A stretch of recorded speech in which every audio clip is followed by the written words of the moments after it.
Hola niños, yo soy la maestra Luisa y en esta ocasión vamos a jugar a la granja. ¿Algunos de ustedes han imitado los sonidos de los animales de la granja? No, ¿verdad? Ahora los vamos a imitar. Vamos a poner en nuestra granja unas vaquitas. ¿Cómo hace la vaca? Mu. ¿Cómo hace la vaca? Mu.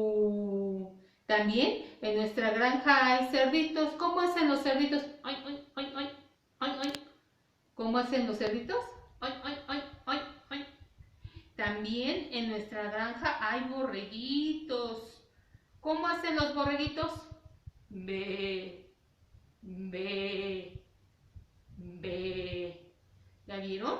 ¿Cuántos animalitos tenemos en nuestra granja? También tenemos patos. ¿Cómo hace el pato? Cuac, cuac, cuac, cuac, cuac, cuac, cuac.